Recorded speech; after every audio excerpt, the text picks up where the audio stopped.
Caros amigos, telespectadores, os nossos empresários e estudantes que veem o nosso programa Economia na Rede, nós inicialmente vamos dar uma pequena olhadinha no mercado e vimos quase que o mesmo padrão da semana passada, isto é, uma pequena queda de 0,35 no dólar que continua em 3,13, o que significa uma certa estabilidade em 3,11, 13 por aí.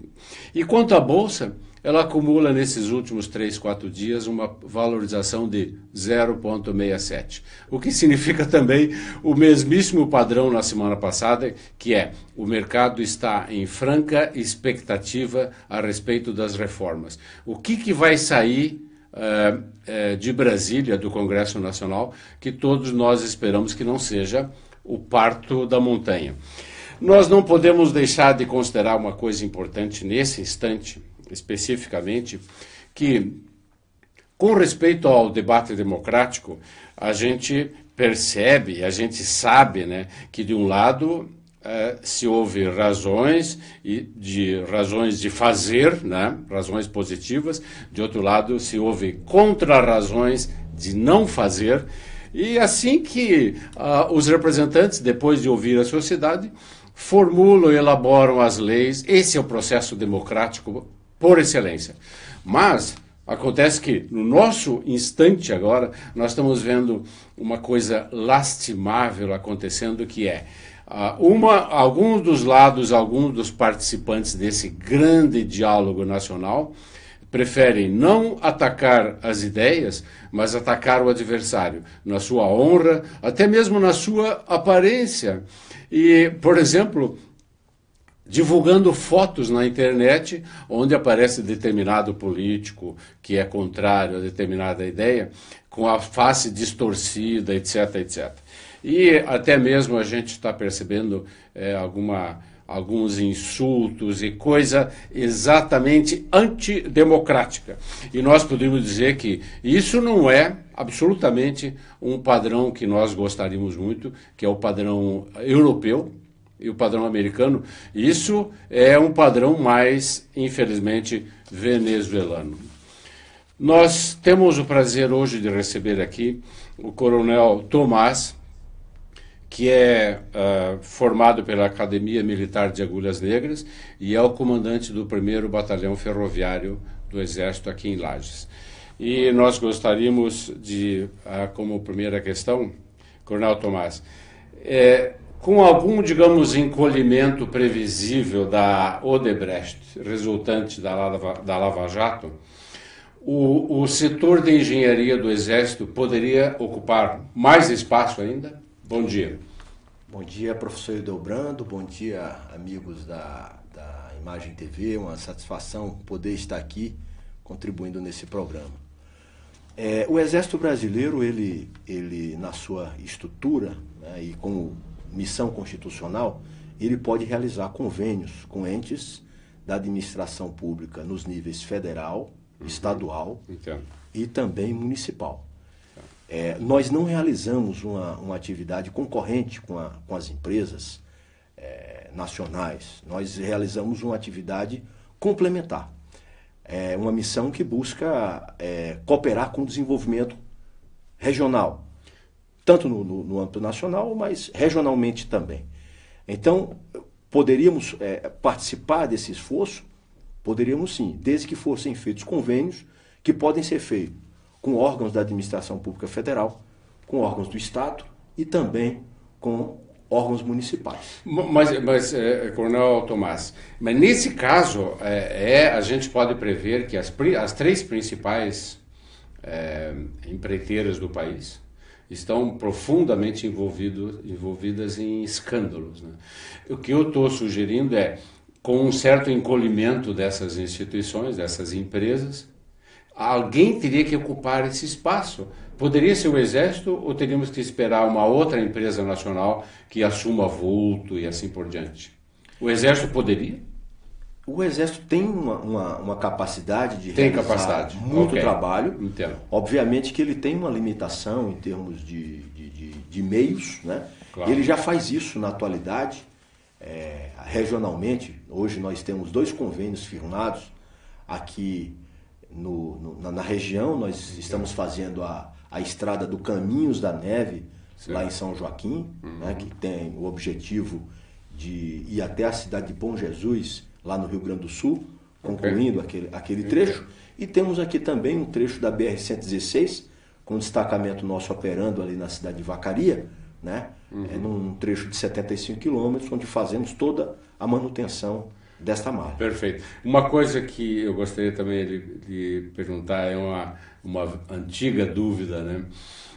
Quando a gente vê na internet, ou de qualquer forma a gente vê que as empreiteiras chinesas, quase tudo que a gente fala a respeito da China é muito impressionante, mas as empreiteiras chinesas executam grandes obras de infraestrutura, como metrôs ou ferrovias ou grandes pontes. Elas fazem mais barato, elas fazem com tecnologia muito, muito boa, realmente, eu não vou dizer excelente, mas muito boa. E, por último, elas fazem bem mais barato. Quem no Brasil poderia fazer dessa forma? Nós teríamos possibilidade de fazer dessa forma? Ou talvez o Exército? Essa é uma pergunta que eu estou lhe fazendo. Ao longo da história, o Exército vem fazendo grandes obras para a estruturação do país, para a infraestrutura do país.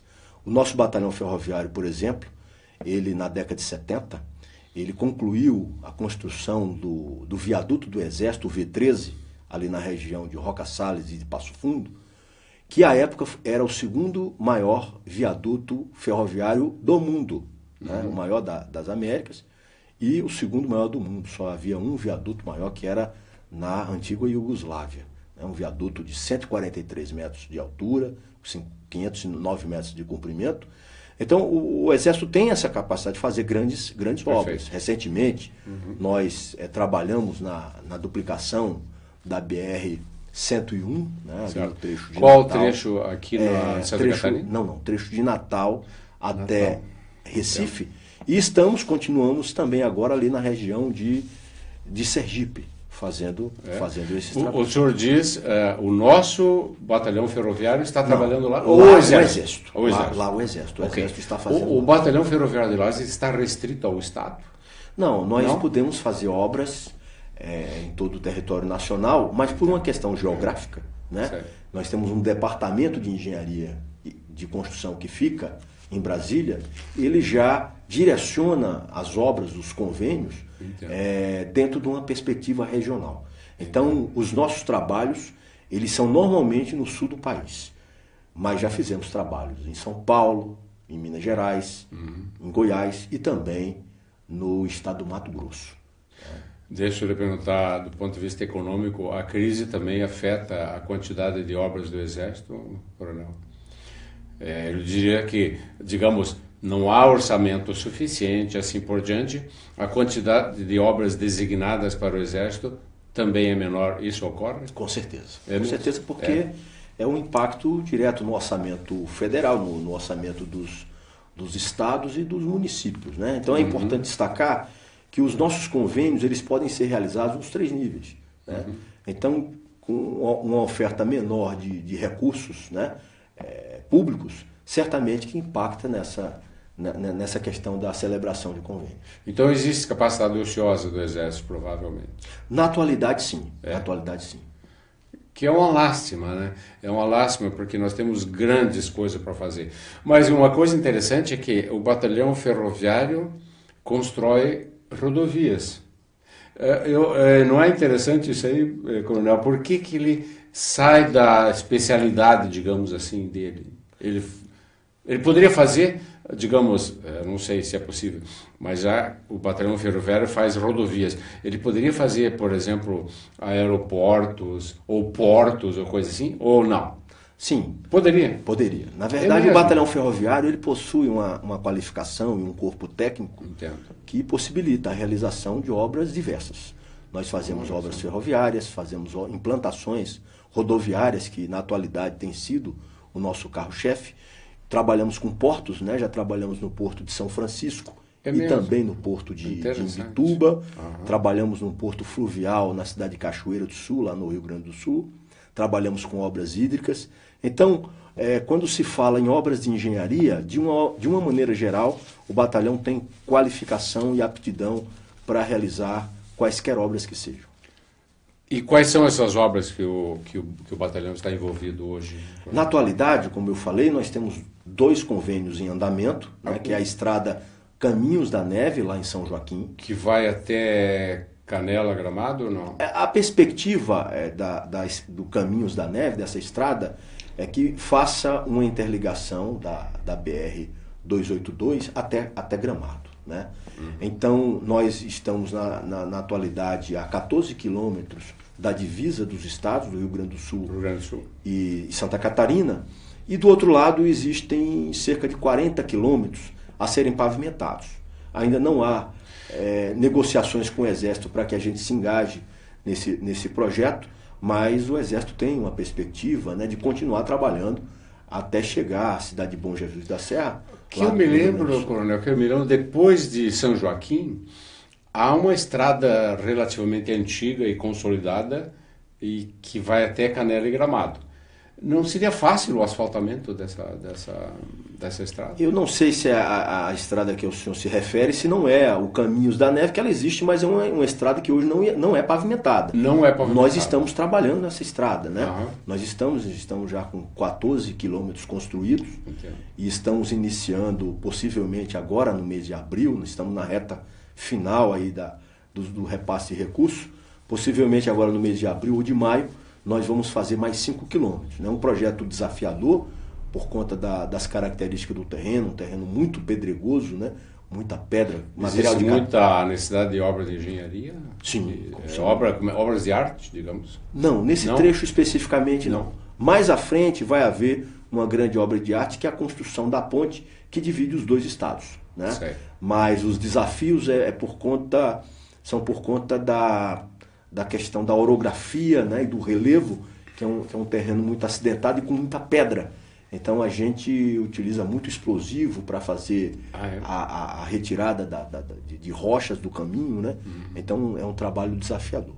Entendo.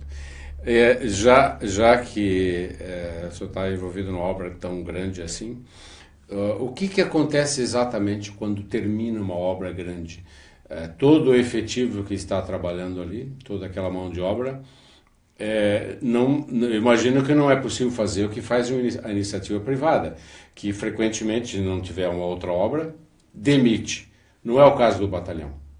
Não é o caso do batalhão. O batalhão, ele quando está engajado num projeto, né, ele executa diretamente ou algum serviço, ele pode terceirizar. Então, falar do senhor do projeto Caminhos da Neve. Ele pode terceirizar? Eu não tinha essa ideia. Pode, pequenos serviços. Por exemplo, o Caminhos da Neve, 95% dos serviços são execução direta nossa, com pessoal e equipamentos.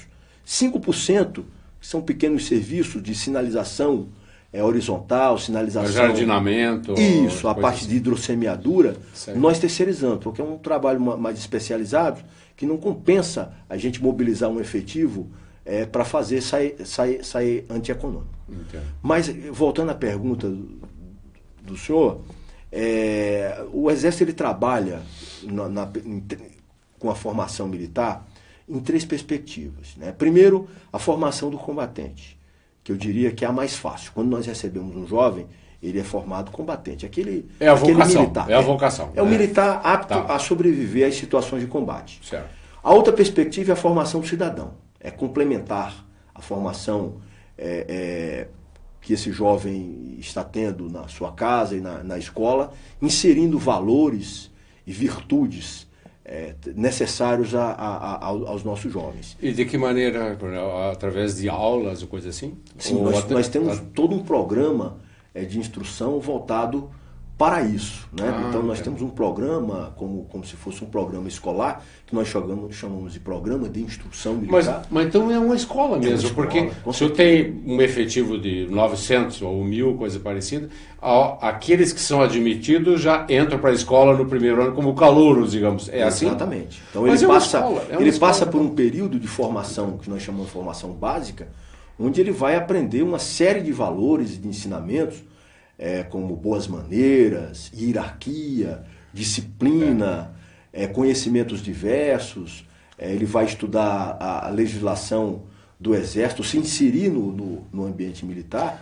Então nós trabalhamos forte nessa área da formação de cidadão. Claro. E complementamos isso com a formação profissional. Então todo jovem que entra no Exército, num segundo momento, que é o período de qualificação, ele vai aprender um ofício. Claro. Então nós formamos motoristas, operadores das diversas máquinas que nós temos, como tratores, motoniveladoras, pavimentadoras, rolos compactadores, enfim, nós temos uma série de equipamentos. Cozinheiro, auxiliar de cozinha, garçom, ele vai aprender a trabalhar na área administrativa também.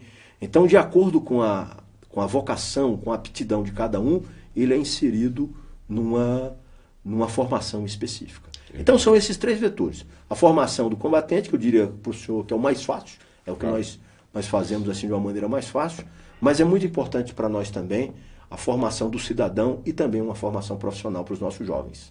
Deixa eu lhe falar, Coronel, que eu tenho feito uma ou outra experiência em faculdade, fazendo, digamos, um pequeno jogo, né, mas levado muito a sério, que reforça disciplina, hierarquia, concentração, respeito e, infelizmente, por um lado, infelizmente por outro, infelizmente 20%, talvez um pouco mais, das classes nunca ouviram falar disso.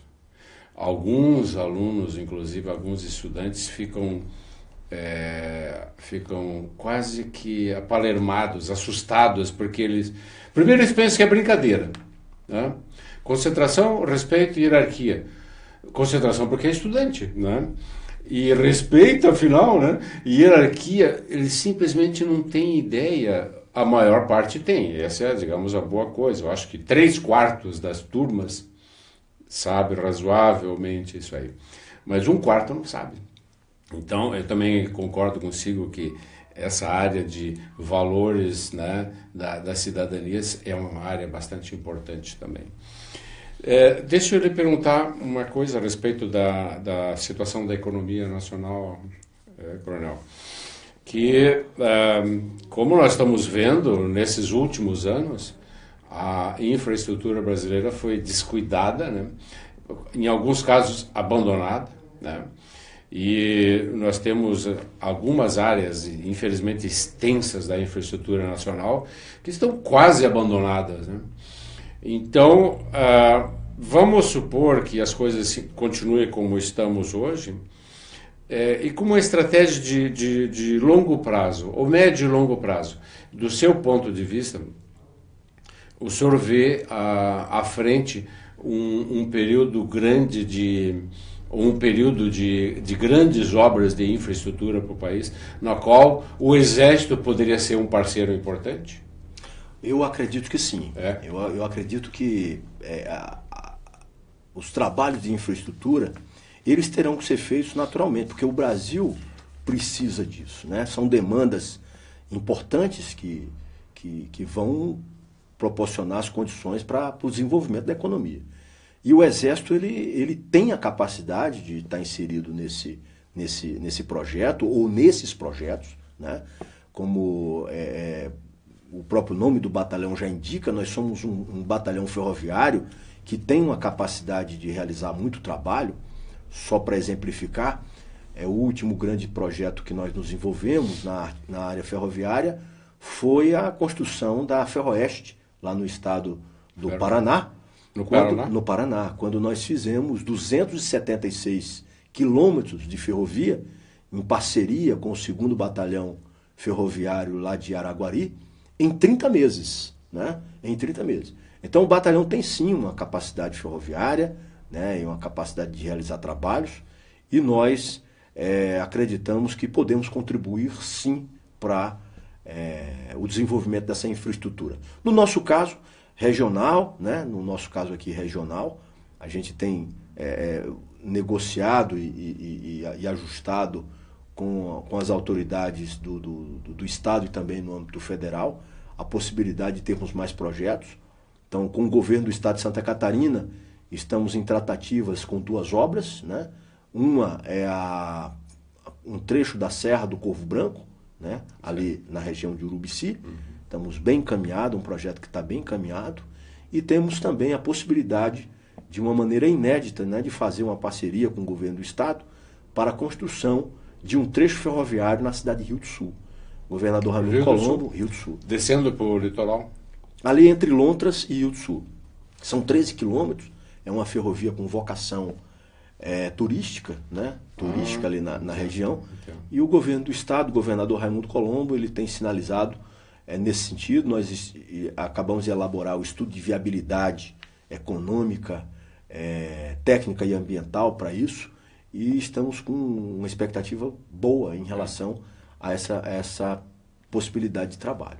E também temos um outro projeto, aí com o Ministério da Defesa, por meio da Força Aérea, e também com recurso de uma bancada, de recurso da bancada parlamentar de Santa Catarina, né, uma emenda da bancada federal, para a construção, a pavimentação do Morro da Igreja, a estrada que dá o acesso... Lá em Urubici? Lá em Urubici também, né? Ali a ligação da SC 397, salvo Desculpe, até onde seria lá em... Eu não consigo falar. Aquela subida toda até Isso, exatamente. 16 quilômetros. Então vai ali do entroncamento da rodovia estadual, se eu não me engano é a 397, né? Até o ponto mais elevado do Morro da Igreja, que é onde fica a Pedra Furada. Entendo. Então são 16 quilômetros, aquele trecho ele está apresentando sinais de deteriorização. Ele é muito antigo, eu acho. É dos anos 80, né? Dos anos 80. Inclusive até com risco de desmoronamento, né? O que seria muito ruim, porque não há caminhos alternativos. Então já foi feito um projeto para ser feita esta pavimentação e esses trabalhos de drenagem e também de terraplanagem. Teria que interromper o fluxo lá para cima. As 2 áreas, é claro que tem outras áreas importantes. Portos, por exemplo, nós não podemos nos vangloriar de portos, né? E aeroportos, nós estamos privatizando, entregando concessões. Mas nessas 2 áreas de ferrovia e rodovia, que nós precisamos desesperadamente, o batalhão ferroviário pode dar uma grande contribuição ao Coronel. Com certeza, professor. Com certeza, o nosso batalhão ferroviário, ele é considerado, ele é conhecido, né, como o milionário das ferrovias brasileiras. O batalhão ele já construiu, ao longo da sua história, né, da sua história centenária, mais de 2.000 quilômetros de ferrovia. Então, eu estou para dizer para o senhor que talvez ninguém tenha feito mais ferrovia que o primeiro batalhão ferroviário. De Lages. De Lages. Esse batalhão aqui. Mas exato, então isso me leva à pergunta. O nosso batalhão ferroviário, ele é o único ou existem em outros estados outros batalhões ferroviários? Existem 2 batalhões ferroviários. Além do nosso? O primeiro ferroviário aqui em Lages. Entendi. E o segundo ferroviário em Araguari, lá em Minas Gerais. Né? Mas como eu estava dizendo para o senhor, o batalhão ferroviário, ele já construiu mais de 2.000 quilômetros de ferrovias ao longo da sua história. Só para o senhor ter uma ideia, de cada 10 quilômetros de ferrovia no Rio Grande do Sul, 6 foram feitos por nós. Então, são vários trechos que nós temos ali. O tronco principal sul, ou o tronco sul, esse que passa aqui na cidade de Lages, foi feito pelo 1º Batalhão Ferroviário, mais o 2º Batalhão Ferroviário e 2 batalhões rodoviários, um projeto aí dos anos 50, né, que foi concluído no final dos anos 60. Então, existe sim uma capacidade grande de fazer trabalhos nesta área ferroviária. O Exército tem essa perspectiva de poder contribuir, é sempre destacar que o nosso papel é de contribuir, é de cooperar, é de complementar a capacidade construtiva do país. E por isso ele dispõe de 2 batalhões que realizam quaisquer tipo de trabalho de engenharia, mas que têm a sua denominação ferroviária, para sinalizar que o Exército Brasileiro tem uma capacidade ferroviária e que pretende cooperar com o país no desenvolvimento desta tão importante, desse tão importante setor de infraestrutura. Mas ferrovia é a menina dos olhos do 1º Batalhão Ferroviário. É o que nós gostamos de fazer. Okay. É a nossa vocação, né, a nossa principal especialização. Okay. Infelizmente, por conta das dificuldades de projeto ferroviário no país, o batalhão não tem sido tão demandado nos últimos anos. O último grande trabalho ferroviário que fizemos foi nos anos 90, né, a construção da Ferroeste, lá no Paraná, né, que foram 276 quilômetros de ferrovia em parceria com o 2º Batalhão Ferroviário de Araguari, que foi feito num espaço de tempo de 30 meses. Okay. Em 30 meses, 276 quilômetros de ferrovia foram entregues ao governo do estado do Paraná e à sociedade brasileira. Falando de ferrovia, eu lembro, há 5 anos ou mais, eu estava em Goiás. E uma coisa que se falava muito era a Ferrovia Norte e Sul, que eu não tenho certeza, mas ela está inacabada ainda, não está pronta, né? Está em execução. Por que razão nós levamos tanto tempo para fazer uma ferrovia? Eu sei que aquela é muito longa, eu sei perfeitamente, mas eu, pensando em padrões internacionais, por que nós estamos, aspas, sofrendo com uma obra tão vital que interliga o sul e o centro do país ao nordeste e a um porto nordestino? Por que, Coronel Tomás, por que a Norte e Sul é uma fonte assim de sofrimento, né? Por quê, exatamente? Essa pergunta eu não tenho como responder ao senhor, porque nós somos executantes, né? Claro. Então, quando demandados, quando há a necessidade Perfeito. de algum ente do Estado, na esfera federal, estadual ou municipal, ele nos aciona, né? E nós vamos fazer o estudo e colocar as condições para a viabilização do projeto. Entendo. Na Norte-Sul, salvo o melhor juízo, né? Isso não é da minha competência, não tenho como responder, mas eu não tenho um conhecimento que tenham sido demandados para fazer isso. Eu acho que é uma empreiteira, mas eu também não consigo perceber razões, né, para essa tremenda demora. Eu tenho uma outra pergunta a respeito de uma outra obra, que é uma obra, digamos assim, que gera sempre um pouco de controvérsia, mas ela é muito importante, que é a transposição do São Francisco, que o Exército, até onde eu sei, está executando, né, Coronel? Os trechos que foram designados para o Exército... não são todos os trechos. Não, foram lotes, né? Ela foi separado em lotes. Então, os lotes que foram designados para o Exército foram todos eles concluídos. Então, todos eles concluídos. A obra está o quê? 80% concluída, algo assim? Ou mais? Eu não tenho informação, como é fora da minha, entendo, claro. da minha área de atuação, né? Então, o Batalhão Ferroviário ele trabalha mais direcionado aqui para o sul do país, e eu não sei dizer para o senhor como é que está avançando esse projeto, como é que está, né? O que eu posso dizer para o senhor é que aqueles trechos, aqueles lotes que foram direcionados para o Exército Brasileiro, foram todos eles concluídos. Isso representaria o quê? Metade ou mais? Eu não tenho essa e são vários trechos curtos, provavelmente. Eu não tenho, porque fica em outra área de atuação, né, do primeiro grupamento lá do Nordeste. Eu não tenho esse dado. Isso incluiria as estações elevatórias também? Também. Também. Que tem uma parte elétrica, motores, etc, etc. Isso, mas eu não sei dizer para o senhor detalhes a respeito dessa obra, porque está fora da nossa área de atribuição. Afinal, é uma transposição, e é a única que nós fazemos, até onde eu sei. Eu tenho uma pergunta a mais, que é ainda dentro desse campo. Se nós executarmos, vamos falar nós, governo brasileiro, um programa forte de privatização, o Exército poderia ser envolvido com multinacionais, por exemplo, como executor de obras para multinacionais? Ou não? O Exército se envolve só com o governo, ou poderia se envolver com multinacionais também? O Exército, ele trabalha dentro de uma sistemática de convênios, firmamento de convênios. Certo. Então, para se realizar um convênio, né, do Exército Brasileiro, tem que ser por meio de algum ente público, de algum ente do Estado. É? Ou ente federal, né?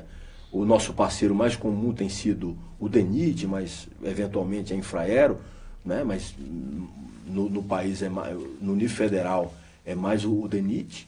A gente faz convênio também com estados, né? Caminhos da Neve é um projeto que está sendo desenvolvido com o governo do estado de Santa Catarina. Né? É no outro nível. E também no âmbito municipal.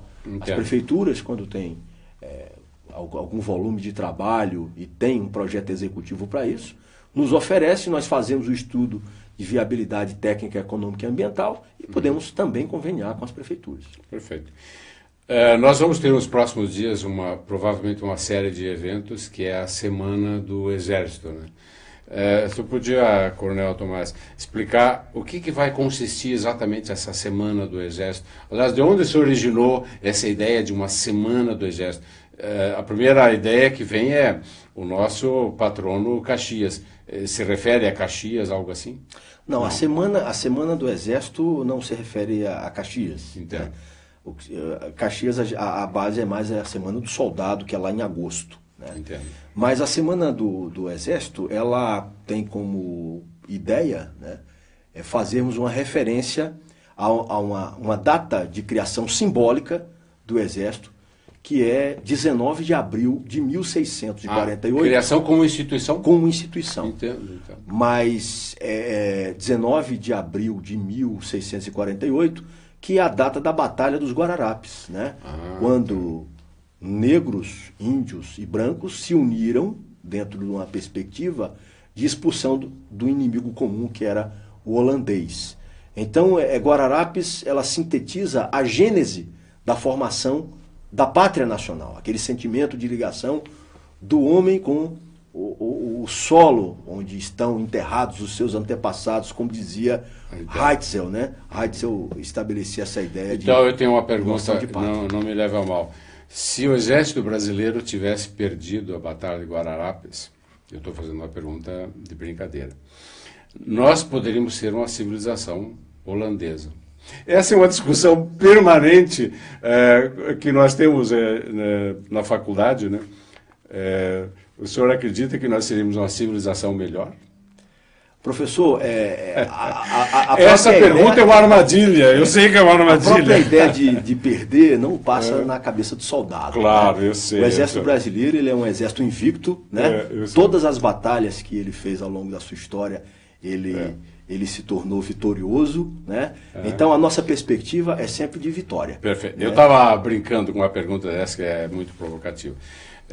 Coronel Tomás, eu gostaria de agradecer muito a sua presença aqui, né?